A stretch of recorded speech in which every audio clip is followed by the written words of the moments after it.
अस्सलाम वालेकुम। खालिद का सलाम और आदाब कबूल कीजिए। मैं कनाडा से अपने प्रोग्राम नाज़रा के साथ हाज़िर ख़िदमत हूँ। आज बड़ी दिलचस्प ख़बरें और उन पे दिलचस्प तबसरा आपकी खिदमत में हाज़िर है।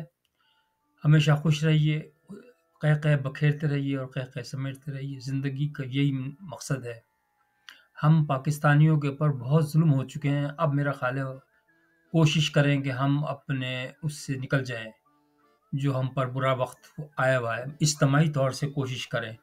अच्छा, आज के जो प्रोग्राम के अंदर वही हॉट टॉपिक्स हैं 2, एक इमरान खान साहब और एक नवाज़ शरीफ साहब। मैं अक्सर सोचता हूँ कि हमारी कौम भी कैसी अजीब कौम है, कि कल तक इमरान खान साहब को सारी फैसिलिटीज़ मिली हुई थी, तो वो बैठे थे, अय्याशी कर रहे थे। लेकिन आज वो फिर जब और नवाज़ शरीफ साहब बेचारे अज़ियत में थे, उससे तो किसी ने नहीं पूछा। और आज नवाज़ शरीफ को अगर दो थोड़ी-सी बेचारे को फैसिलिटीज़ मिल गई हैं, तो इमरान खान साहब चीख रहे हैं। इमरान खान ने जो इस मुल्क का बेड़ा गर्क किया ना, वो बाजवा साहब ने समझ पहचान गए थे। उन्होंने कहा कि ये तो भाई गश्ती खाना बना देगा पाकिस्तान को, और वाक़ई एक गश्ती दवाखाना भी होता है ना, जो चलता फिरता है, इसी तरीके से गश्ती मुल्क भी बना देते हैं लोग। ये एक्चुअली एक रूस का एक रास्पुतीन होता था। वो ये पाकिस्तान का रास्पुतीन है। बड़ों को तो पता होगा कि रास्पुतीन किसे कहते हैं। इसको कोई शर्म नहीं है, कुछ किसी लिहाज। अभी देखिए कि मैं शुरू से बताता हूँ आपको कि ये लाहौर के अंदर जो बैठा हुआ था अपना अड्डा बनाकर, और जो वहाँ बुकिंग होती थी ना औरतों की, 50,000 से लेके 1 लाख तक की, एक नाइट की। अच्छा, वहीं झूले लगे हुए थे, हर चीज़ वहीं हो जाती थी। उसका 25% जो ये है ना, इसकी जो बीवी है पीरनी, ये लेती थी। अच्छा खासा आमदनी इससे हो रही थी इसकी। झूले लगे हुए थे जनाब, और वो राजा इंदर अंदर बैठे हुए थे, मालिश करवा रहे थे टाँगों की, और जनाब मुल्क का बेड़ा गर्क हुआ। अच्छा, उनकी पूरी कोशिश ये थी कि वो जेल ना जाएँ। आप अंदाज़ा करें कि नवाज़ शरीफ ने तो कभी नहीं कहा कि मैं नहीं जेल जाना चाहता। बेचारा कितनी दफ़ा जेल जा चुका है, ज़रदारी साहब कितनी दफ़ा जेल जा चुके हैं। लेकिन मैं नहीं जाऊँगा। भई क्यों नहीं जाओगे, जब तुमने मक्खन खाया है ना, तो अब तो बाल भी मिलेगा तुम्हें। तो बात ये है कि इन्होंने जितना बेड़ा गर्क किया ना मुल्क का, अब सँभलने के लिए सदियों चाहिए इनके लिए। ऐसे जी इतनी जल्दी सही नहीं होगा। सही किया बाजवा साहब ने कि इसको, मनूस मारे को हटा दिया। मैं तो ये कहता हूँ। अब देखिए, जो इनकी जो वो थी, क्या था, जो भी केसेज़ हैं इनके, जो भी केसेज़ हैं, अभी देखिएगा कि जो इनके ऊपर जो बिल्कुल ताज़ा-तरीन जो केस है ना, जो कि साइफ़र का केस है, वो तो इनके गले में फंदा फिट हो चुका है, अपनी बेवकूफ़ी की वजह से। शुरू से आप देख लीजिए कि इन्होंने कोई काम ऐसा नहीं किया जो हम एप्रिशिएट करें। हमेशा इनकी पहले, सबसे पहले हम शख्सियत को मैं आपको बताऊँ, थोड़ा-सा एनालिसिस कर लेते हैं। शख्सियत किस किस्म की है? शख्सियत 3 स्टेजेज़ होती हैं, एक प्रेज़ेंट, एक पास्ट यस्टरडे और एक फ्यूचर। ये प्रेज़ेंट में रहने वाले लोग होते हैं, ऐसे होते हैं लोग, ये बात सही है, साइकोलॉजी वाले जानते हैं। प्रेज़ेंट में किस तरह लोग रहते हैं कि इनको सिर्फ़ अपने नाम का चस्का होता है। हर तरफ इमरान खान का नाम हो, और लड़कियाँ गा रही हों, इमरान भैया, दिन में भैया, रात को कुछ और, तो वो चलती रहेंगी उनकी बातें। तो इनको दिल खुश होता है। मुज़ाहरे किए इन्होंने, लेकिन निकले नहीं। वो क्यों नहीं निकले? इनके अंदर इनिशिएटिव लेने का वो ही नहीं, मादा ही नहीं है इनके अंदर। तो वो ये सिर्फ़ अपने उस जो मतलब प्रेज़ेंट को है ना, वो रखते हैं। प्रेज़ेंट हमेशा तो नहीं रखा जा सकता। तो वो फिर ज़ाहिर है इन्होंने उसको, जब किसी ने बात नहीं सुनी, तो फिर आर्मी के ऊपर शुरू कर दिया कि डर्टी हैरी। अच्छा, मैं एक मिसाल देता हूँ कि चलो अगर डर्टी हैरी भी है, तो भाई वो तो कुछ लम्हों के लिए होगा ना, कुछ सालों के लिए होगा, उसके बाद तो रिटायरमेंट हो ही जाएगा उसका, निकल जाएगा। हज़ारों लोग बुरे भी आते हैं, अच्छे भी आते हैं। यहिया खान जैसे भी आ जाते हैं जो मुल्क को तोड़ देते हैं, और वो फिर अल्लाह-अल्लाह करते हैं, फिर उनकी आँखें बंद नहीं होती मरने के बाद भी। खुली हुई आँखों में दफ़न किया है उसको। तो कहने का मतलब ये, तो अल्लाह खुद ही इंतकाम ले लेता है, तो आपको ज़रूरत क्या? आप तो जो अवाम के नुमाइंदे हैं ना, जो सियासत में आते हैं, वो अवाम का सोचते हैं, आर्मी का नहीं सोचते। उनको चाहिए कि अवाम की फलाह बहबूद के लिए क्या कर रहे हैं वो, बताएँ? सबसे पहला काम ये था कि उनको पुलिस को सही करनी चाहिए था। पुलिस आपको पता है एफआईए क्या है? जो एफआईए में केस गया या पुलिस में केस गया, भूल जाएँ फिर आप। लड़की अगर गई तो वो माँ बन के निकलेगी। ये बात बिल्कुल हकीकत में आपको बता रहा हूँ, बुरा ना मानिएगा लेकिन हकीकत में बता दूँ आपको। तो ये तो दुनिया में होता है, वैसे ऐसी बात नहीं है, दुनिया में होता है, लेकिन कुछ ना कुछ तो जो खराब होते हैं वो तो हो जाते हैं उसके अंदर। लेकिन जो बेचारे बेगुनाह फँस जाते हैं, उनके साथ क्या होता है? ये सोचिए ना आप। तो इन्होंने कभी मुल्क को सँभालने की कोशिश ही नहीं की। भाई देखिए एफआई को सही करते, पुलिस को कम से कम चलो इस्लामाबाद को ही सही कर लेते, एक मुल्क को तो कर देते, एक सूबे को तो कर लेते ना, या शहर को कर लेते, चलो। इन्होंने कुछ भी नहीं किया। आप 2018 में आया था पाकिस्तान, यकीन मानिए बिल्कुल इसी तरीके से दुकानें खुली हुई थी, पैसे बिल्कुल ओपन चल रहे थे। पहले-पहले डर होता है, सब लोगों को डर होता है। जब इमरान आया था ना नया-नया तो सब लोग डरते थे कि यार ऐसा नहीं कि हमें तो लटका देगा, लग तो ऐसे रहा था। लेकिन वो तो खुद ही झूले में लटकने लगे अपनी बीवी के साथ। तो बिल्कुल असिस्टेंट कमिश्नर, डिप्टी कमिश्नर, मुख्तियार कार, भाई जनाब वाली ओपनली माँगते इतने पैसे दे दो, इतने नायब कासिद तक।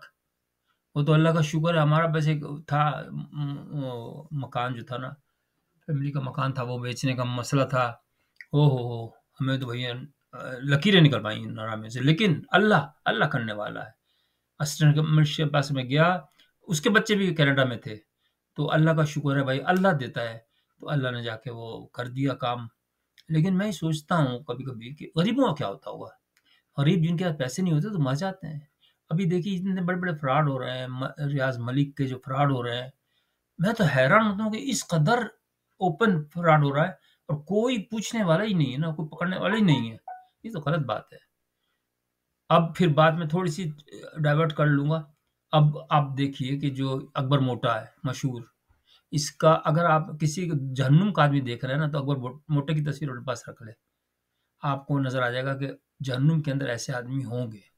इतने चौड़े मुँह के एक वो राजा जो है ना, बाजा जिसको कह रही है वो लड़की जो कह रही है, वो बिल्कुल सही कह रही है।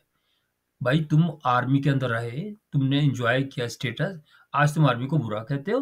तुम्हें शर्म नहीं आती? अपने मुल्क को बुरा कहते हो? सिर्फ़ पैसों की खातिर?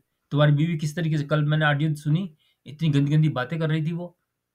पीरनी पीरनी के लिए इतनी-इतनी गंदी बातें कर रही थी। तुम्हारा तो लीडर था ना, चलो हमारा तो लीडर नहीं है। तुम्हारा तो लीडर था ना, तो उसके लिए इतनी-इतनी गंदी-गंदी बातें कर रही हैं। तो अकबर मोटा ने जो साइन करवाया ना, आप कोई भी आप जाएँ नेशनल क्राइम एजेंसी के नाम से वेबसाइट है, उसमें जाएँ और आप उसका वो एग्रीमेंट निकाल लें। जो उसने हुआ था ना, जो कॉन्ट्रैक्ट जो हुआ था पाकिस्तानी गवर्नमेंट, उसके अंदर मैंने खुद प निकाला, डाउनलोड भी किया, उसको फ़ोटोकॉपी भी की, पढ़ा भी अच्छी तरीके से। तो उसके अंदर क्लियर कट लिखा हुआ है क्योंकि इसने रिक्वेस्ट की थी उनसे कि मेरे अकाउंट के अंदर एडजस्ट करा दो, तो उनके कान खड़े हो गए थे। उन्होंने कहा यार ये कुछ शैतानी करेगा। तो उन्होंने कहा कि आप सबको ओपन कर दें इस चीज़ को। उस जो अकबर मोटा जो झन्नुमी है ना, गेंडा, उसने क्या किया कि उसने उल्टा ही कह दिया, छुपा के साइन करा ली इन सब से। अब आप अंदाज़ा करें, मैं ये नहीं कह रहा, चलो पैसे की तो कोई मसला नहीं होता है। सपोज़ सपोज़ अगर ये साइन मिसाल के तौर पाकिस्तान बेचने का होता है, कोई वही तो नहीं है। भई जब आपके मिनिस्टर क्या होते हैं, राइट हैंड और लेफ्ट हैंड होते हैं ना, सारे वही तो करते हैं। प्राइम मिनिस्टर खुद तो नहीं करता ना। अब वो प्राइम मिनिस्टर कह रहे हैं इन पे साइन करो, अकबर मोटा कह रहा है। उन्होंने साइन कर दी, हो सकता है कि वो आपका पूरा एटमी असला ही बेच दिया हो, क्या पता? तो इसकी आप हाफ़िज़ साहब इन सबको सज़ाए मौत दें, जितने भी वज़ीर थे ना इसके अंदर जिन्होंने साइन किए तो ये नहीं कह सकते वो कि साहब हमने हमने क्या करा, हमने कर दिया, दूसरों ने भी किया, हमने भी कर दिया, ये नहीं होगा। वो लोग पूछेंगे आपसे कि भाई ये क्यों इन्होंने साइन करवाए और साइन करवाए तो फिर भुगते उसको। ट्रस्ट का मामला। आप खुद सोचिए कि बच्चे हैं क्या सब लोग? समझते नहीं हैं कि इन्होंने कितना पैसा, कितना फ़ायदा उठाया, हैं? 500-600 एकड़ ज़मीन ली अपनी बीवी और अपने नाम पे, तो ये तो बड़े दरवेश टाइप के आदमी हैं, ये तो अब अवाम के नाम पे ले लेते अगर अगर इतना ही ज़्यादा शौक था ना, अवाम के नाम पे वो कर देते। ये तो ना अपने बच्चों का है, ना मुल्क का है, ये तो भाई पता नहीं क्या चीज़ है ये, मैं तो कहता हूँ ये अज़ाब है, बहुत बड़ा अज़ाब है और बिल्कुल सही कर रहे हैं इसके लिए कि अब इसको लटकाने की देर है सिर्फ़ खाली। अब देखिएगा इसका हाल क्या होता है। माफ़ी ना माँगे और अभी कल कह रहा था ना कि मैं नहीं जाऊँगा बाहर, ये जाएगा लंदन जाएगा, ये मैं आपको लिख के दे दूँ। अपनी पहली बीवी के पास जाएगा, इसको सबक आ गया है कि भाई क्यों ना अपने वहीं रहें लंदन में, ये यहूदी हो जाएगा आराम से। अपने बच्चे भी इसके यहूदी हैं, बीवी भी यहूदी है, अपने ठाठ से रहेगा। शराब-वराब रोज़ मिलेगी, भाड़ में जाए पाकिस्तान। मैं नहीं कह रहा, उसके लिए कह रहा हूँ, इमरान खान के लिए। तो कहने का मकसद ये है कि यार लोगों, कुछ तो अकल लो।